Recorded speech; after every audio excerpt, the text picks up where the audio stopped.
This vidcast has been made possible by Chris Snell Media and Sound Production. For bookings for voiceover work, on-camera, motivational speaking, and DJing at your next event, email info@chrissnell.co.za. To find out more about me, visit my website, chrissnell.co.za. Enjoy today's program.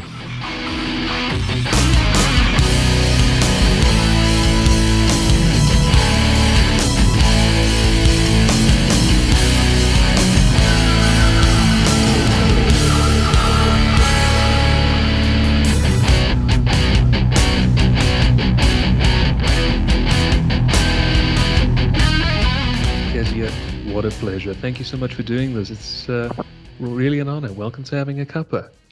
Thank you so much for inviting me to do this. I guess I asked you if I could do it. Well, you did throw out the blinkers. I just responded to your smoke signal. And I mean, you're one of the new trailblazers to the community, so why wouldn't I have you? Yes. Well, I'm excited. I guess I didn't realize you were doing this new project, or so I guess I think I saw my friend Haley on your show, and I was like, Haley Lurch? Haley. Haley from DC. Yeah. Yeah. Yes. Yes. So I thought, because sometimes things get lost in the Instagram feed and the algorithm, and it's hard to keep track. Don't even get me started. I know. I've been victim to this. Things have changed last year since I kind of made my foray into that online sobriety community. So it's been interesting. Like a year ago, it was static posts, and now it's all reels like TikTok, and it's hard. Oh, so you branched out to TikTok too? It's not just Instagram? No, I haven't. But I'm saying Instagram is trying to be like TikTok. Yeah, you're right. You're right. Because you see, Facebook and Instagram all belong to the same owner. And TikTok is competition, so they're going to try and match up to their competition. You and I were talking about this off air a little bit. You know, you could try and be an imitator, and, as well as imitation is the sincerest form of flattery, but you need to offer something that the competitor doesn't. So if you have a service, how can you provide something that will overdo that service? Right. But you know what? It's the age of the amateur, which began in 2014. Everyone's now a writer. Everyone's now a content maker. Another person is a filmmaker, blah, blah, blah. So you never know. You never know. It's going to be interesting to see what this new decade is going to bring. But let's take it back to the past. You are from Canada, our neighbors to the north. Yeah, I live in. You've had quite a journey from then until now. Tell me about it. So I grew up in somewhere called Edmonton, Alberta, in Canada, and it's out west, and the prairies. It is the prairies, and it is freezing cold there most of the year, like 9 months out of the year. And I lived there until I was 17. Well, no, not till I was 17, till I was 20. But I moved out of my parents' house when I was 17. It's just myself and my younger brother. We're about 3 years apart, and the home I grew up in was very stable. My parents are still together to this day. Yeah, they have been married, I guess, over 40 years. So they're both turning 75. And my brother just got married. So we kind of, the household we grew up in, did not have any alcoholism. There was no addiction. There was no, in my extended family, there was a few uncles who struggled with things that I was aware of. But on the whole, in our house, there was nothing. There was no addictive behaviors going on. My parents socialized occasionally with a very small group of friends, and they would have drinks with them, say like once a month or something. Or like my dad would go through a phase of reading about like medical articles saying like red wine is good, have red wine once a day. And so he'd get a bottle of wine, and they would have that with dinner. And I remember as a teenager, like probably 16 or something, trying like, maybe it was younger than that, like 13 or something, and it's like, oh, you can try a tiny little sip. And like, I just thought it was so gross. I was like, oh, I am never, ever drink that. Yeah, plot twist, So I was not a teenage drinker. The thing I struggled with as a child was anxiety. Also, like, and you've been very open about that. Yeah, this year has been a roller coaster for me in terms of like panic attacks and things like that. I've had them too, and it's nothing to be ashamed about. I still struggle with panic attacks. I wish more people talked about it in an honest way, to be like, this is your body's fight or flight response to whatever you're feeling. And it could have nothing to do with that situation that's right in front of you, and everything to do with something that's happened before. And it will keep happening as long as you're not able to identify what that is. So, yeah, I think I really started struggling with that when I was in elementary school. I was very sensitive. And I went from being a very outgoing, bubbly, preschooler and toddler and things like that, to being somewhat introverted. As the years went on, I got more and more shy. And, I think about it now, and I realize in sobriety, I'm an empath. So I feel very people's emotions and other HSP. energies. Right. So I felt all. Too. Yeah. I don't think everybody, or I know for sure not everybody struggles with that. And so trying to explain, like my husband, for example, is highly sensitive, but in a different way. Like how exactly? My husband is very introverted, and he takes a lot of things to heart. So like he not intentionally, but if someone's in a bad mood around him, or they direct their energy towards him, he attracts it. Yes, and so he's constantly finding himself in a situation where people use him as a punching bag, because he's always there ready to help them. It's very hard for me to watch, because I'm like, he's such a nice human being and very helpful to people and works very hard, and people take advantage of that sometimes because they have no idea that later he's just so upset about the interaction with them, but he'll do it anyway, right? And I'm just like, there's me like wanting to protect him and stuff, and I'm like, okay, Kezia, calm down. So you're the fighter of the two. Yeah, I have you come from the prairies. I mean, you have to learn to fight for your turf emotionally, mentally, and physically. So that's why you guys had the best football team. Yes. Okay, wait, which football team are you referring to? Edmonton, the Oilers.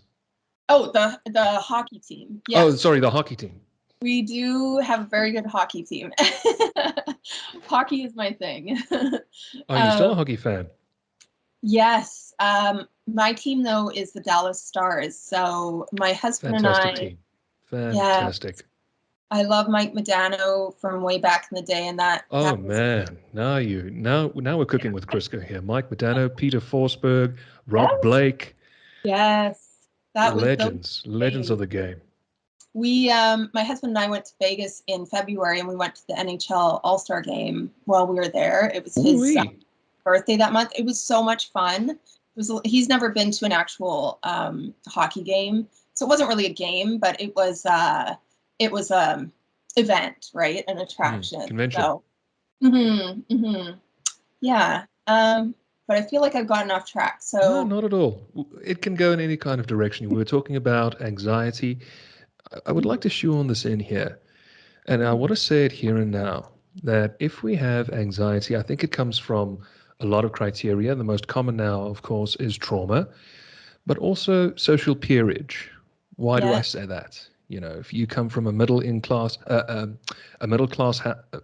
household, and you've had a friend who has a higher class or upper middle class upbringing, there's sort of that expectation: are you going to rise to my level, or are you going to come down to my level? That's what I mean by social peerage. It's the same like if you offered a cigarette for the very first time. Are you going to take that first drag? It's that class of nonsense. That's right. And you know what? There's no shame in that. It's a lifelong condition. It's a condition. And especially, I'd like to think, with HSPs, people who are empaths, and there's another point I'll get to that goes hand in hand with that. So just give me a moment. HSPs, empaths, trauma survivors, all are naturally sensitive. And then creatives, bringing the second point in, because we think right-brained. Now, you can see me from a computer screen, so it looks like I'm pointing to my left, but I'm pointing to my right. Your right brain is consistently in overdrive, which overrides the left brain algorithm, which is your analytical side, which as a lady, you should actually have more of, because women are naturally more analytical. But by contrast, if you are more right-brained, your emotions take over more into overdrive. And that makes you more naturally sensitive. It should actually be seen as a gift, dare I say. Yeah. I agree. Well, and the other thing I struggled with, which I did not realize until about a year ago, was that I've had ADHD my whole life. And that would manifest in ways not as hyperactivity externally, but hyperactivity still to this day in my brain. And everybody says, oh, I've got so much going on in my brain. This is really like a different level of chatter, a different level. And it fluctuates throughout a month, depending where I am. If I'm overstimulated in my surroundings, or if it's really loud or really bright, I find it very hard to stay grounded and stay centered in my body. And when I was a child, what that would look like is like every Christmas, for example, I would get so excited and so overwrought, much like most children. And I would get so excited, and we would go to my grandparents' house, and they had a huge log house, and there was like 20 something grandchildren. And we would go there, and I would end up being upstairs, sleeping and sick to my stomach, puking, like just so overwrought by that day, right? And this happened not just once, this happened multiple times. But so one of the symptoms of my anxiety, my ADHD, is my stomach will get a little bit upset, and it doesn't always turn into me being sick, like, puking, but it can be me just feeling uneasy or a little bit queasy. I also get migraines, things like that. So trying to manage that when you don't know what that is, or you don't have the emotional awareness or intelligence to, you're a child, right? Right. But you try to manage it, and you try to soothe yourself, which later in life, that self-soothing, because I still didn't realize that's what I was struggling with, which then turned into me turning to alcohol and to drugs and things like that. Because that would quiet down, those things would quiet all the noise in my head and just allow me to function at a baseline, which the baseline, if you look at it now, obviously there's me, I was not, communicative, I was not functioning properly, I was not the animated person that you see today, right? And my creativity was gone. I always said I wanted to be a writer. I did not do any writing hardly ever during those years. So right, yeah. When I was a child, but then it kind of fell by the wayside. So I can understand that. And you know what I love about what you're telling me is I can see a lot of myself in your story. As a kid myself, I loved being creative. But bringing it now to, I'm not ADHD, I'm AS, Asperger's syndrome. I've got a mild form of autism. Yeah. And when you're to relate to you, when you don't have any idea about what it is that makes you different from the next person, or from this herd of 25 people versus this social class of 50 people, it's almost a rite of passage to be confused, which I say in inverted commas lightheartedly. Yeah. But once you have come to the realization of what it is that you have, that weight is off your shoulders, and you have that unreserved, unconstitutional animal right to be yourself, to express yourself the way that you are. And it's almost like you don't give a fuck what other people think, in my humble opinion. Because that's how I've programmed myself ever since I went into the business for myself. Right. But could you have done that if you weren't sober, though? No, I don't think. I don't think.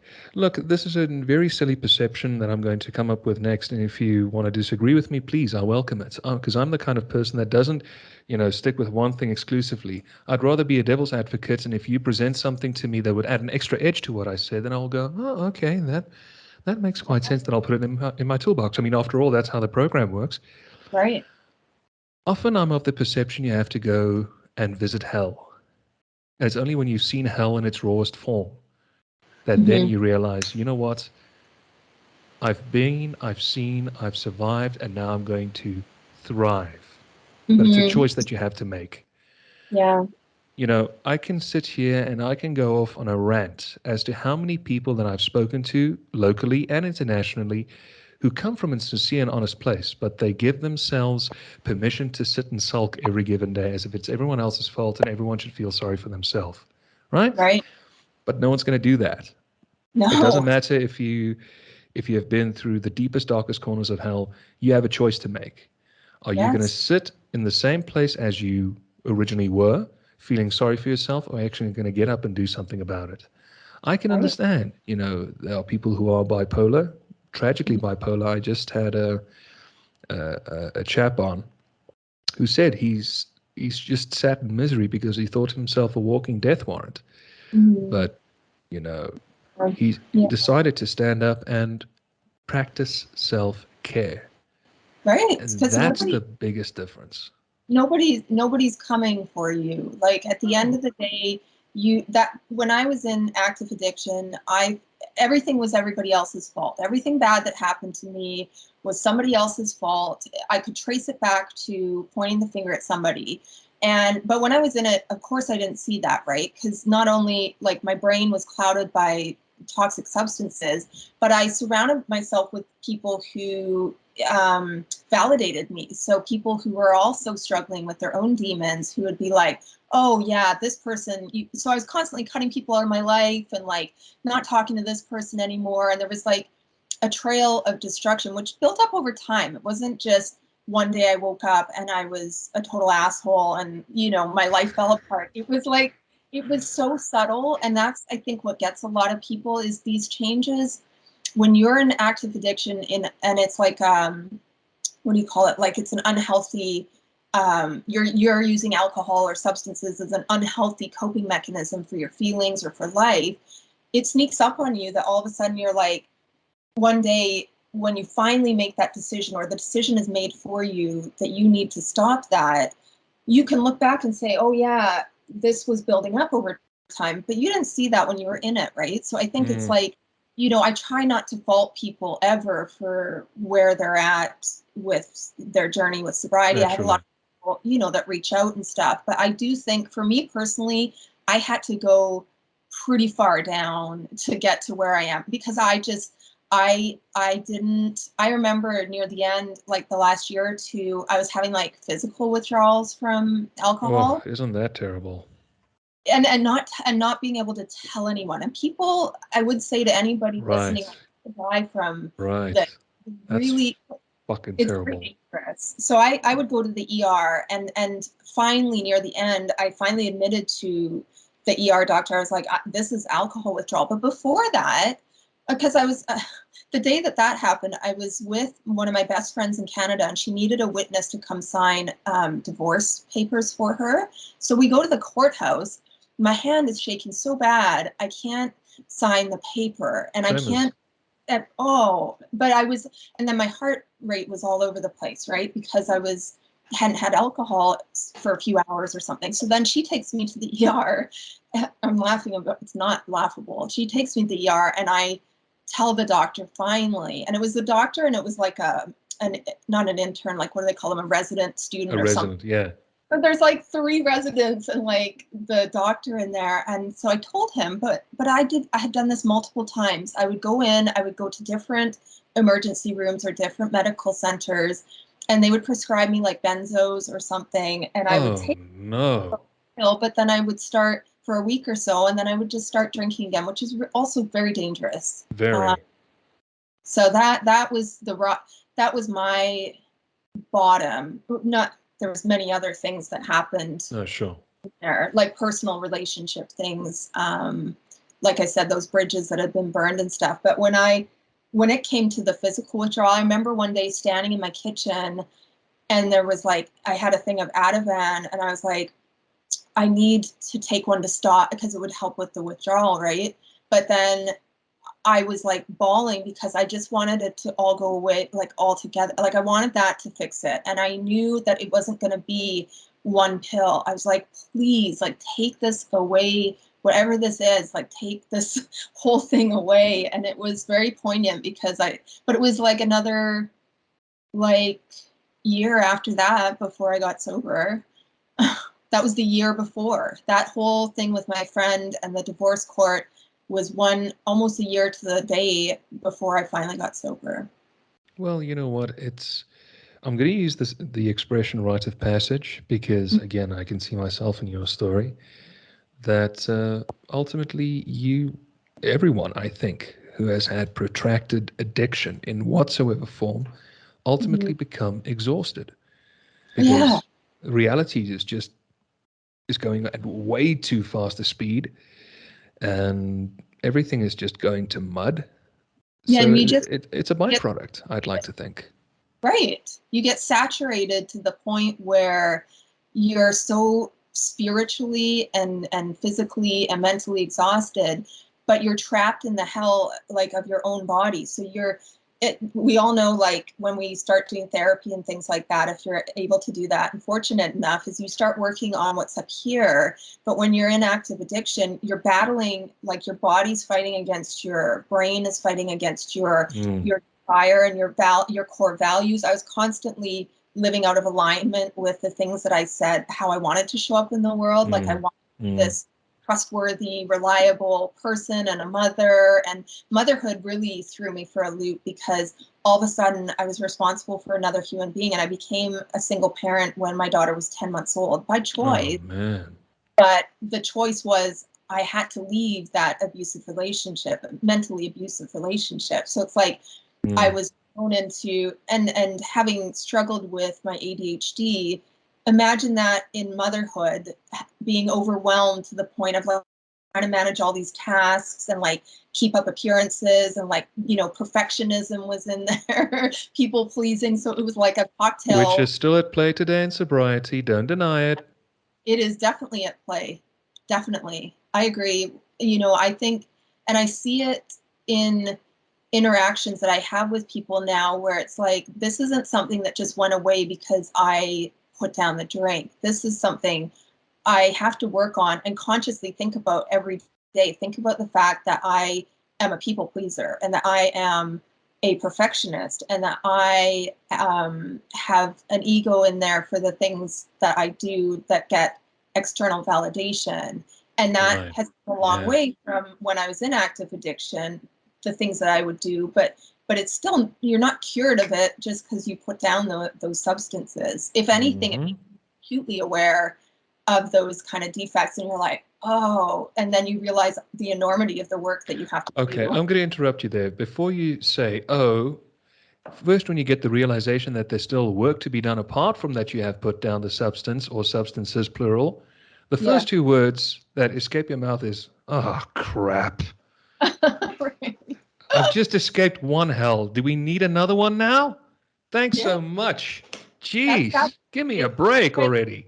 Well, a lot of people get overwhelmed in the beginning, and there's a lot of bounce back and relapse and stuff because people are like, not that they had like this naive, maybe some people did, but some people did, they weren't naive, but they didn't realize how hard the work actually is and how deep you have to like, and how many years of excavate. And then they're like, wait, what? Like, because alcohol or whatever substance is like the escape hatch. So you go down that third door and you're like, oh, I don't have to be aware of any of this. And it's like, yeah, but it's a whole load of other things. So I think it's a independent thing because the substances go hand in hand with you trying to escape, but then you can't, like it's a merry-go-round. So you mentioned something that really tickles me. It's one of my favorite memories because I choose to see it in the positive, and you'll understand why in a moment.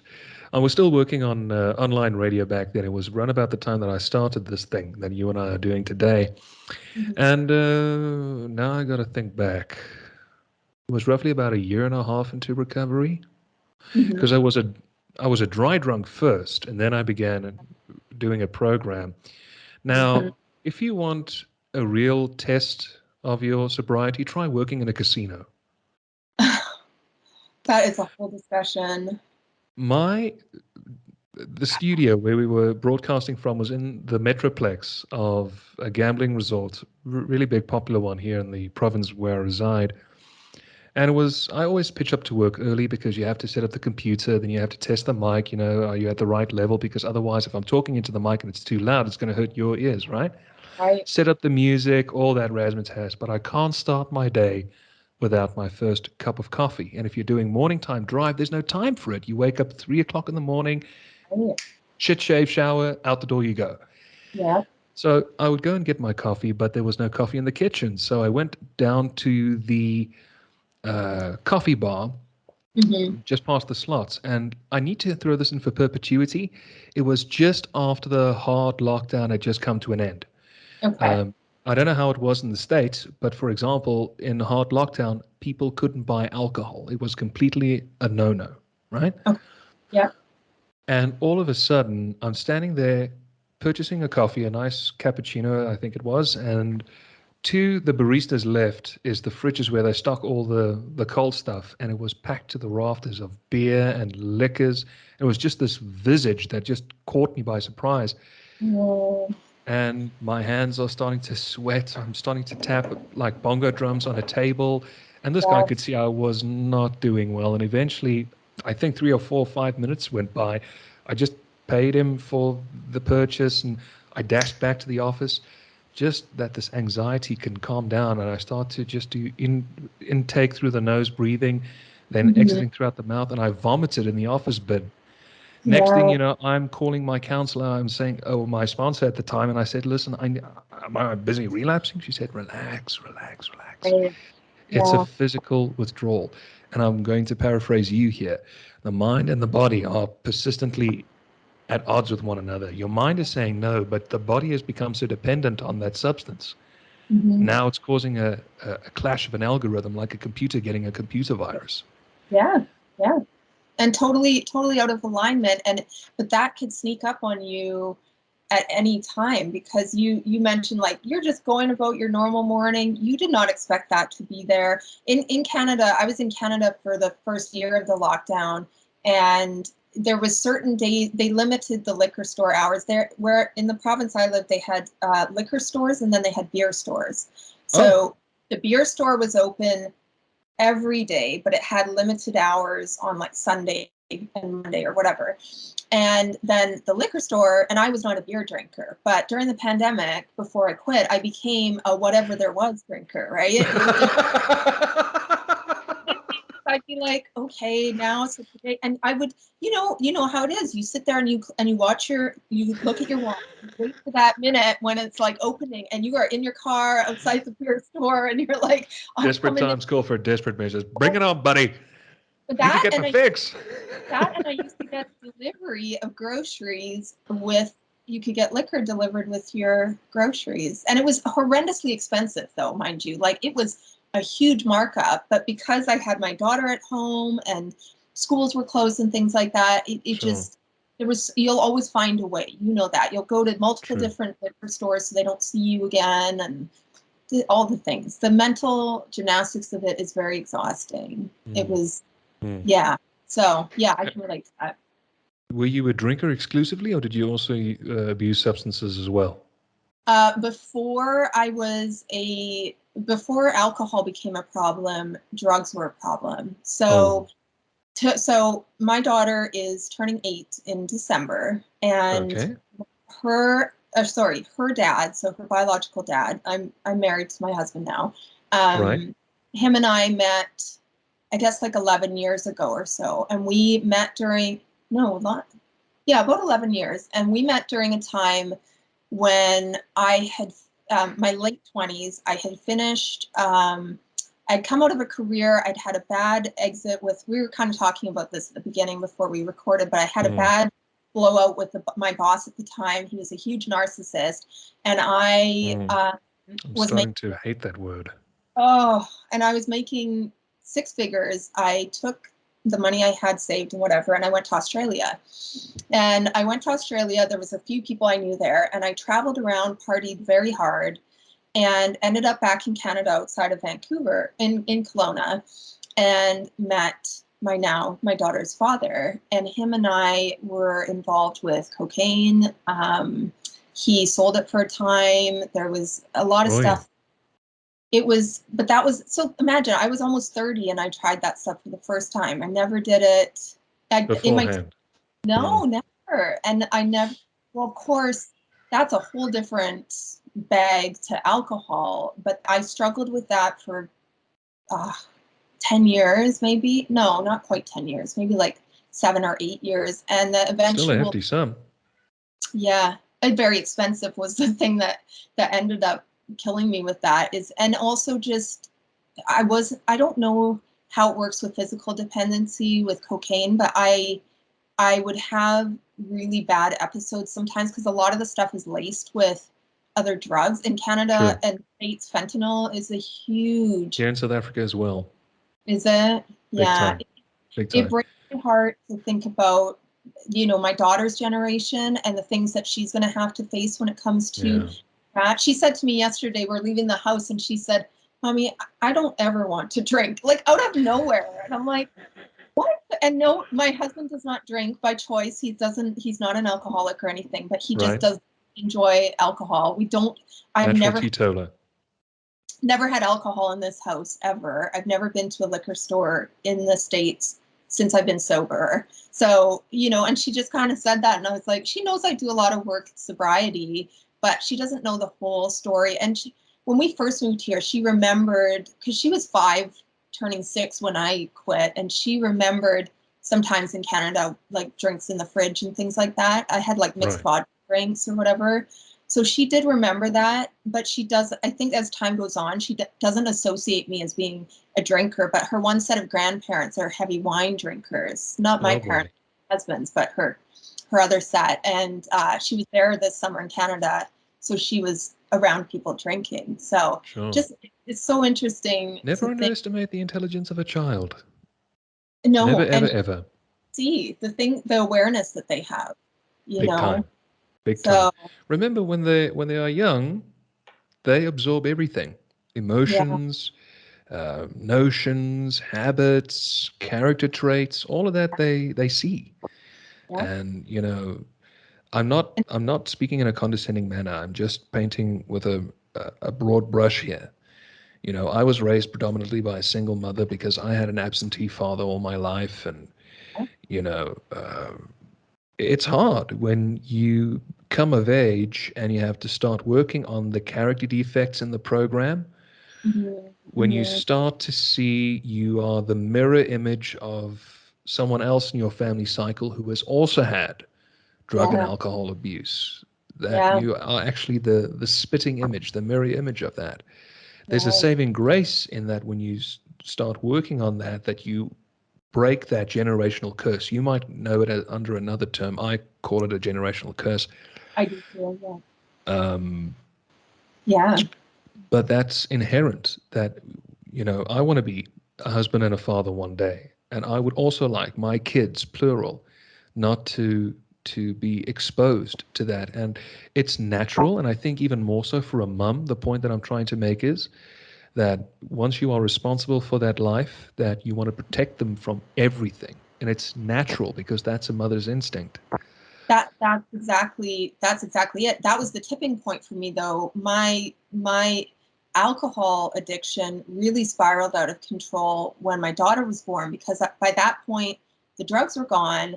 And the mommy wine culture in North America and everywhere in the UK. I lived in England for like 7 years in my 20s, and there's a big binge drinking culture there. But and big pub crawl, and like pubs are open late. But there's 20 on a corner in London alone. You can drink and you can drink everywhere in the streets, and it's just. But I didn't, when I lived in England, I wouldn't. If you had asked me then, I didn't have a problem with alcohol the way I did in my 30s as a single parent living in North America, feeling isolated because my family was on the other side of the country. By this point, I was living outside of Toronto. So I was like Canada's a second largest country in the world. So it's like huge, right? And so I wasn't seeing my parents, and I always felt different to my brother and my parents. He has a different relationship with them than I do. And that's not to say that they don't love me in their way, and that him and I, it's come full circle. And the thing that brought us back together was my daughter being born. So it did, but they didn't know I was struggling with alcohol. They didn't know I was struggling with the drugs, anything like that. And I think it still hurts them that they didn't realize, or that they couldn't try and do something. When the drugs were a problem and I was living in BC, I got down to like under 100 pounds. Like I looked very sick. But that was also because of the mental abuse too. When you're constantly around someone who's mentally abusive, you would not recognize the person that I was then. And I guess a lot of people would say that, but yeah. It's the truth. You become a shell of your former self. Oh yeah. And the mommy wine culture, when I joined like an online Facebook moms group to try and meet moms in my area, I was like, great, maybe I can make some friendships. We can like trade off babysitting, whatever. And it ended up that then it became acceptable to go to the playground with my Yeti mug with my wine in it, and just kind of drinking became acceptable around the clock. Play dates with champagne, or boozy nights out when the husbands have the kids or whatever. And I lived in an affluent area, so that was very acceptable. Behind closed doors, a lot of these women were struggling with alcoholism. Yeah. And the media jumped on it. They made it a marketable term, and it drove me up the wall. And I'll tell you full why. Look, I'm not a feminist. I was raised just in the sense of you respect the opposite gender, period.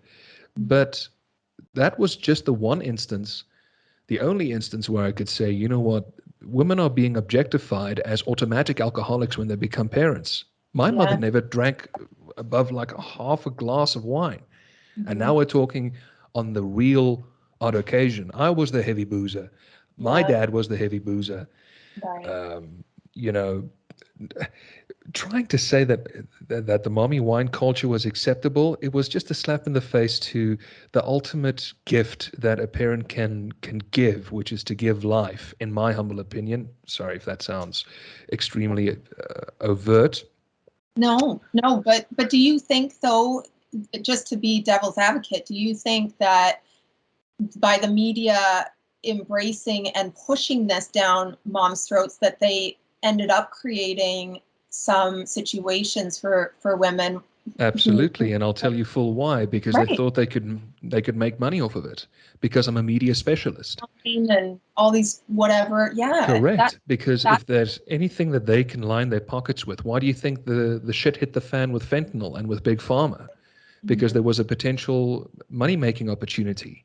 If there's a dependency, here's a dark area. Let's create a media campaign where we create subliminal messaging that it's all right, and let's see how we can have immediate ROI. Gambling is the same. The gambling industry is absolutely notwithstanding. Why do you think CSI was such a hit? Sorry. No, I love CSI because I'm fascinated with that science. Not because of the fact that it's in Las Vegas. I don't know if you've seen the new version. It's pretty damn good. I haven't. No. They retooled the original one with the original cast members, and it's still in Vegas. Because I'm such a picture person, I love those exterior shots that they have of the strip, and then it goes out to the desert. So I love that. I love that picture. And I think for a show, it was ahead of its time in that it was mixing deduction with character drama. I also studied drama. So the story and the science behind how far these scientists went to bring comfort to those who have lost their loved ones and to ultimately see justice done. That's what drew me the most. And what we're doing here right now is not telling people that drinking and drugging is wrong, but there is something called drug addiction, and there is something called alcoholism, which is proving problematic. And there's one way of doing it. You can work a program, you can practice harm reduction. I know about that as much as a goose knows about religion, but there it is. But there's more than one finite way. But the fact is we need to talk about this stuff because it's not being shared. And there's this shame going about. Women feel objectified. Men feel objectified because men don't tell, of course. We spoke about narcissism earlier, which is another topic that has now become highlighted. And I mean, think about this. I've used this as an example before. You may or may not have seen the movie Sleeping with the Enemy with Julia Roberts, where she's being victimized by her husband. When that movie came out on the big screen, it was seen as, sorry, it's fictional. We're not going to buy into this idea. Then Jennifer Lopez made Enough in 2002, same story.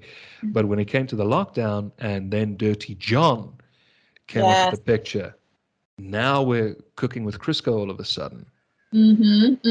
Right. I don't know. I think there's, when you say the word narcissist, and that word gets bandied around a lot. And if it does. I'm not a medical professional or a social worker or a psychologist, so I don't want to necessarily diagnose my ex, for example. Maybe it was wrong of me to say that.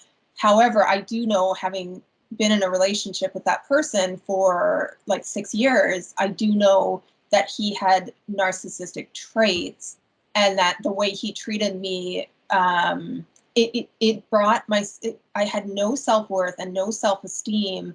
I was kept, I wasn't allowed to have friends. But there you answered your own question. Answered your own question, and I'll tell you full why.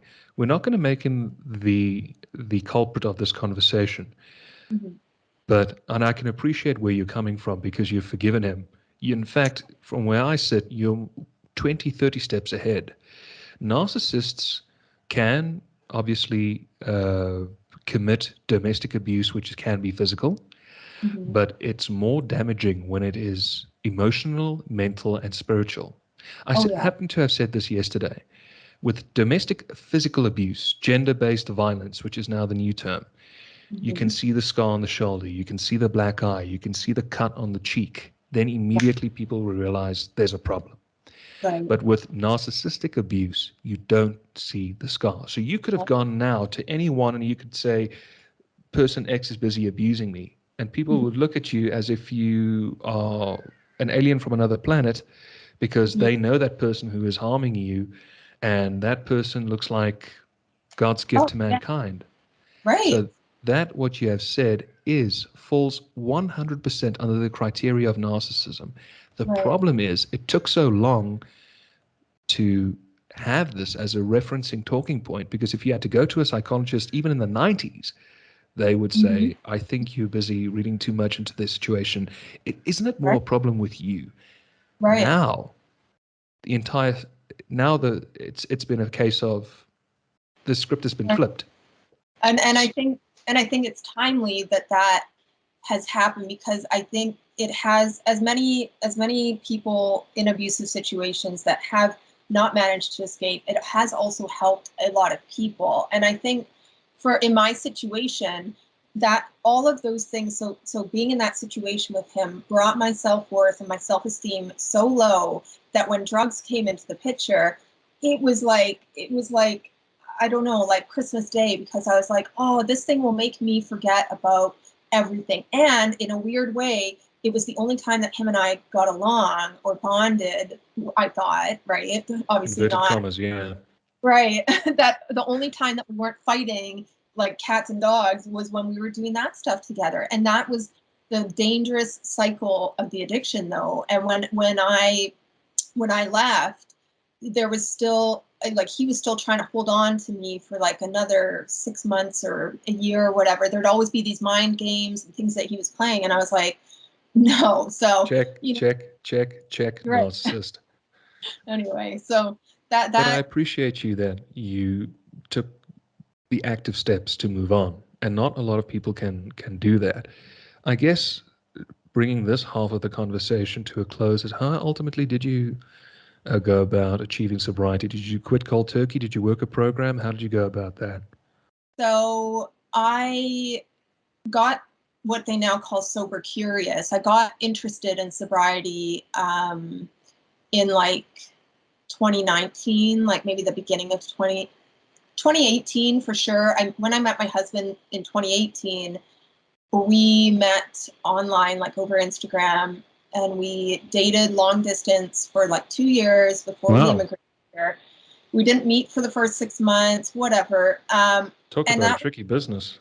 That was when I started realizing that I didn't like the importance that alcohol was playing in my life, because here was a man who came along and he could take this or leave it, right? Like he would never go, he doesn't go to a restaurant and order a drink. It's not in his, maybe now he does that more for me, but he's never said that. And he's never indicated that. He says, if I want a drink, I would get one, but he just doesn't want one, right?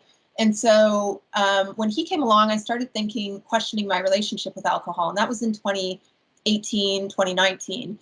I started secretly listening to some podcasts. I started exploring. I didn't find sober Instagram yet. I don't know if it had really taken off until like the pandemic sort of time. But I found a podcast, Laura McCowan's podcast, Home, with Holly Whitaker. Great podcast. That big Quit Lit authors, right? And well, much more than that too. But I found that, started listening to that. But I was still going through those withdrawal phases because I would try to quit cold turkey. I couldn't go a day without drinking, right? And I was not being honest with my actual doctor. And I had a therapist at the time. I wasn't really telling her. What would happen is eventually when you go to the emergency room, they say, can we release your records like to your doctor? And you can say yes or no. Eventually I said yes, because I wanted her to like help me, and I didn't know how to do it. It sounds ridiculous now, but that is my mindset at the time. I did not work a program. I found something called the Luckiest Club, and I started attending their Zoom meetings in like the midsummer of 2020. And I would keep my camera off and I would just listen to people telling their stories. And I started attending Zoom AA meetings, trying to find an AA meeting that I liked. And the long and short was that I didn't find an AA meeting that I liked. There was a lot of factors to that, though. We were trying to at the time and whatever. I thoroughly believe in a program for a lot of people. And this is not something that I've ruled out for me in the future. And I have my big book, and I've been to women's step meetings and, things like that. I just have it's never fit into what I'm doing right now. And so eventually I managed to taper with the help of my doctor and whatever. And I turned my camera on. I had to turn my camera on because without connecting to other people in sobriety, I could not get and stay sober. I would attend those meetings and I'd be drinking wine. And this is common for a lot of people, not with my camera on, but this is apparently common for a lot of people because they're not there yet. They're not, right. I wanted to believe it. I wanted to know that it was truly possible. And so I was building up evidence, right? So yeah, so I quit. It's almost my 2 years. November 1st is my 2 years. Just around the corner. Yeah. Almost like a month away. Well, from where I said, it looked like you were getting goosebumps as you were busy talking about that, because look at the woman that you have become today. I mean, you've now turned over a new page effectively. You're now happily married. And there's one thing that I'm curious of, and I ask for a good reason. Because you and I are of the creative mindset, we don't think like what the conventional people tend to do when it comes to sensuality, romance, and then marriage. The reason why I say that is because now, throughout my life, I've always had a variety of father figures. And I read a quote once that really struck a chord with me, which says, it takes real courage of a man to raise a child that he didn't make. And I mean, I can count with more fingers than I had on one hand how many men have, and women too, let's not count them out, who are married. And I mean, they are well versed in marriage, they are fantastic mothers, and they accepted me as one of their own. May I ask, when you guys moved from long distance dating to actual dating, was it a fact of he took you guys lock, stock, and barrel, the whole package, and he loved you and he loved your daughter as if it were his own, and so on and so forth? Yeah, that's a poignant question, because we moved here, it'll be 2 years in December. So we moved here when I was like 1 month sober. And we had been in the immigration process for like basically 2 years, almost 2 years, shy of a couple months. And he proposed in April of 2019. We hadn't even been dating a year. And he, from the outset, was providing for my daughter and I, like financially, but also like emotionally, like when I needed him. Wow. I was going to visit him quite a bit. Her dad doesn't pay any support for her. It's all been on my husband, and he has stepped into that, and he never let us down. And I felt let down by so many situations. My daughter and I were homeless for a couple months. We lived in a hotel. You've spoken about that on Instagram. Very brave of you. Army, yeah. Like you would never. That's why when you look at someone, you don't know the depths of their sorrow or the things that they have been through. And it really does take a special person to come in and to understand that, like, because if you like think about it this way, the amount of money he had to spend for immigration, he did it himself. Like, we didn't have a lawyer, but like that immigration process to get us here, all the time invested, and trusting that I was this new person in recovery when he didn't even know I had a problem, because we lived apart and I hid it really well. So then to come to the realization when I come to him one day and say, hey, I'm attending these meetings, and he's like, what? Later he would say to me, there was a couple times when he thought he smelled alcohol or something like this, right? But I hid it really well. And so then to trust, okay, well, now Kezia says she's in recovery, so I'll just trust that things, because the problem with when I was in addiction is I was, my mom was like supporting me without realizing it. So I would be using that money to buy alcohol, right? And so there was a lot of like codependency stuff, and my husband just like trusted my word that what I said was that I really wanted to recover and I really wanted to start doing the work. And everyone that I've met, in sobriety has said, I actually am doing the work, as well as doing a lot of service work. Let's be serious. Which you have been doing as well, which we'll get into. In check, though, I have to really keep it in check to ask myself my motivations for doing things, and to remember that I have to focus on my journey and not just helping other people, because sometimes that's a way of distracting myself from things that I should be doing for myself. So I would say that to anybody is sober. Instagram and stuff is a great place, but don't put all of your time and energy into it, because it can leave you, it's designed to be addictive and to leave you feeling the same way when you get dopamine, and then say nobody likes your post and then you feel like shit, right? So it's been my experience that I have to. Well, you're not far wrong. You're not far wrong. I don't think so. But I really love that kind of story, and I didn't want to ask it for just, for the sake of asking it. I think it's a very courageous thing. For a man to have a blended family. And I can picture myself in that same situation where I had to fend for myself because I didn't have a parent who couldn't do the same for me. And, if I had to provide something that I didn't have before to someone else, that is the best kind of gratification that anyone can ask for. Right. So that's why I had to ask. But now let's focus on a love that you and I share. Two loves, actually. I'm actually angry with you because I wrote a comment on one of your posts and you didn't even bother to read it with regards to being a book reader, an avid bookworm. You should see the library in my house. Oh, I do remember. I saw that. The problem is sometimes then it disappears, and I went to go back and I could not find that. Yeah. I did see that. Nice excuse. So your library, in your house is amazing. Humongous.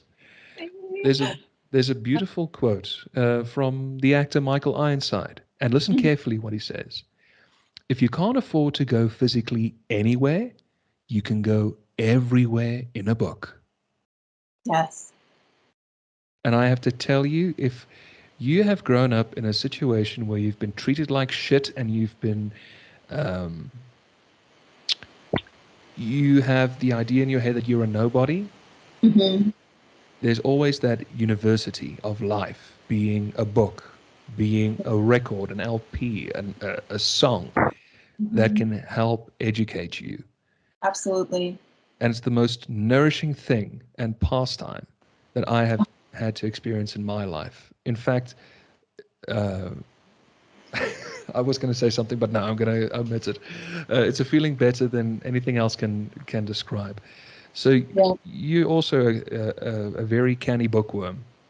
Yeah, and I always say to my husband that growing up, I felt like books were my friends. Like they really felt safe and like comforting, and like books were, even to this day, if I sit on my bed, a lot of times he'll like come in and I'll have like quite a few books around me. My nightstand right now, I don't know if you saw my stories the other day, but I've got about 15 books on my nightstand. You kidding? No. And I like to pick things up depending what the mood is that I'm in. But I have a variety. I read a lot of nonfiction, so I'm trying to introduce a little bit more fiction in, because I'm working on writing my memoir right now. You are? Yeah. Wow. Yeah. Busy bee.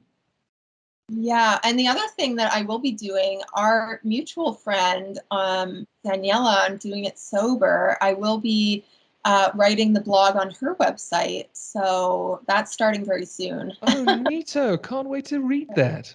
Yeah. How would you define your writing style? To get a little technical, how would you define your writing style? So if we look at memoir, if I'm writing memoir, I would say my style is kind of like a personal diary of sorts, but I don't really like that word. Maybe like a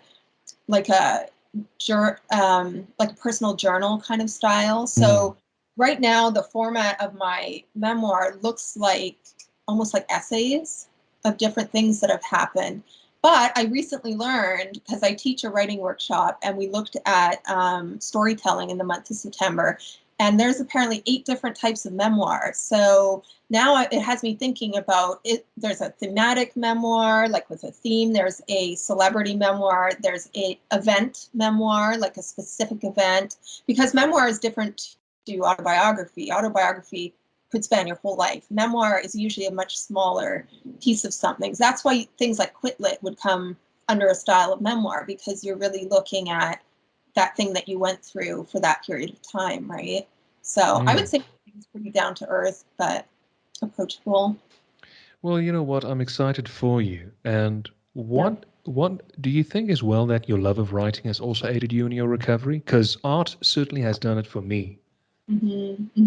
Yeah. Having those creative juices consistently flowing through your head and getting those dopamine highs. Yeah, and I think also just having an outlet to work through some of the things is very cathartic. So even you'll find this with art too, is like the act of holding a pencil, a pen, a crayon, whatever in your hand, there's a connection from your brain to that channels your creativity, different than if you're writing on a computer. And for people like my daughter's generation, they grow up on the computer, but they don't even learn handwriting at school.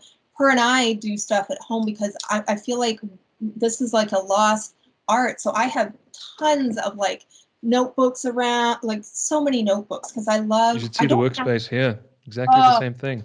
I don't handwrite everything, but I handwrite a lot of things. Well, I mean, if you look at a business magnate like Carlos Slim, he's got a net worth of 450 million, and he refuses to write an email. He still handwrites letters either by hand or uses a typewriter.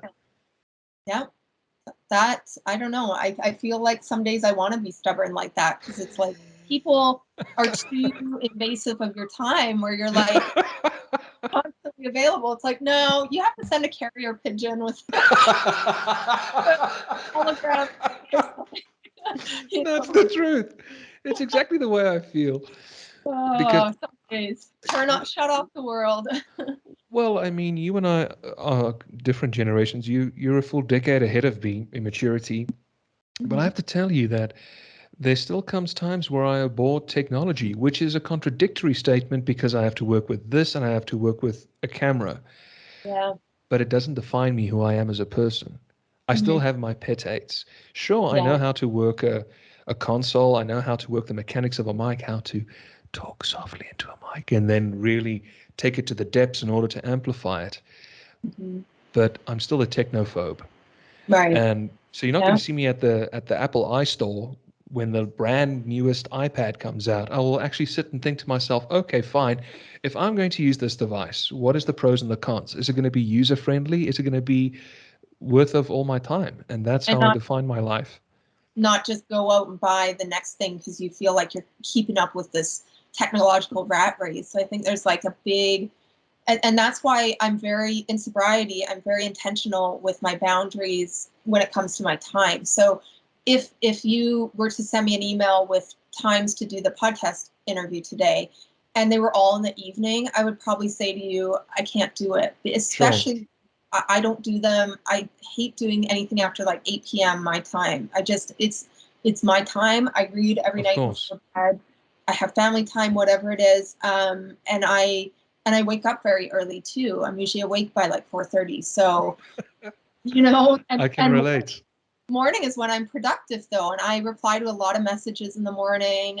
I know my circadian rhythm and my person enough now. Whereas when I was drinking, there was months where I didn't sleep a lot of nights because my body was so screwed up from alcohol. So I feel like I'm catching up on, and I don't sleep. I'm not the best sleeper, but I go to bed before 10:30. I go to bed before 10 usually, sometimes before 9. Well, you live on the East Coast, and you're in a close proximity to New York, and it's the city that never sleeps. Yes. So that is adding extra. New York here. It's a close 4-hour drive for me. Yeah. Well, I mean, you're also in the state of one of the best radio stations, which is WHYY, the home of fresh air. Home of fresh air. I love it. But as we start to round it off, I've been meaning to ask you as well, what are some of the self-care techniques now? We've spoken about recovery, we've spoken about writing, having an outlet and having boundaries, which you have alluded to. Yeah. But to tackle anxiety, and you've also been very candid about this, what are some of the self-care techniques to help combat that in order to get you to a place of centeredness so you can carry on with your day? I do often do what's called EFT tapping, different tapping. You can look it up on YouTube. There's different videos, but it's tapping through different points on your body to try. There's this kind of thing. It calms your nervous system. I meditate every day. Every morning I do like a 10-minute mindfulness. It does not have to take a long time, but if I feel in the moment, if you're talking about sometimes in those moments where you are feeling anxious, I sometimes do box breathing or different type, like you said, breathe in through the nose, out through the mouth, slow it down. I do the tapping. I take my magnesium intake. I really monitor that because that has helped with so many things. My sleep, my overall hormonal balance. Because when your hormones, when you get sober and you quit drinking and you come into sobriety, your body is all out of whack with your hormones. So getting that in check with vitamins and supplements and stuff is a huge part of my self-care. Yeah. Well, I really appreciate you for sharing that. And Kezia, the last question I think I should ask is, in your walk from here to now, as you mentioned, you're about 2 years sober, a lot of great things have happened, and there's a lot of great things coming for you. What are some of the life lessons that you've learned that you can share on the show for other people who are either sober curious or are newly sober themselves? I think we talked about this earlier, is that nobody is coming for you. So there will be people in your life who maybe want you to get sober, who maybe try to push you into recovery. But at the end of the day, you have to do that for yourself. You have to carry yourself over that first hurdle to keep that momentum going. And it has to be an intentional thought. I've realized that I can't forget that I'm sober and that I can't drink. Like I have to remember that about myself, because as you get comfortable, it no longer feels like a daily struggle for me. A lot of days I don't think about it, aside from on my social media platform. Obviously a lot of people talk about it, right? But I've learned that, and I've also learned, Mel Robbins said something the other day and it really struck me, is that if people wanted to, they would.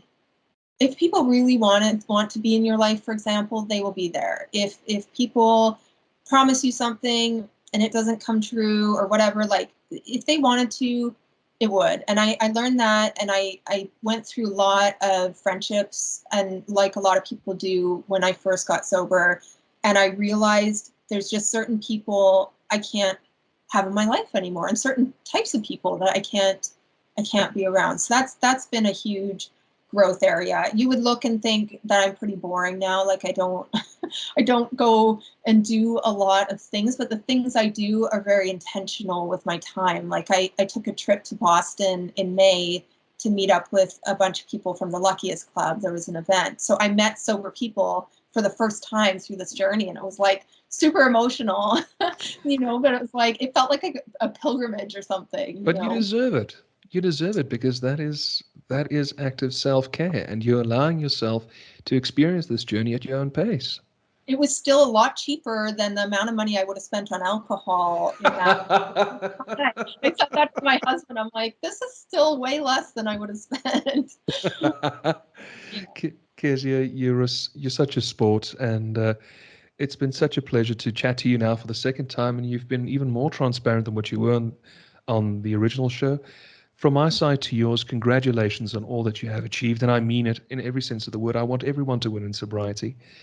And all the best with your upcoming book. I'll share it on my page when the time comes, when you release it. Is it going to be in physical copy, or is it going to be on Amazon?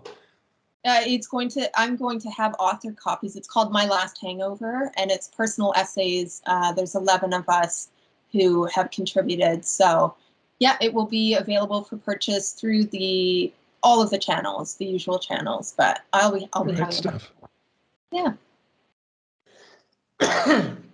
But congratulations with that, and all the blessed to what's laying ahead. And you know what? You and I met as acquaintances, but it's safe to say that you and I are becoming good buddies, and I'm proud to have a new friend in this life. Kezia, all and nothing shall the blessed going forward, darling. Thank you so much for your time. Thank you.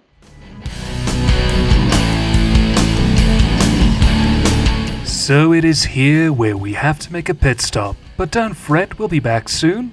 In the meantime, tell your friends, join us on Apple Podcasts, Spotify, Audible, and Podcast One.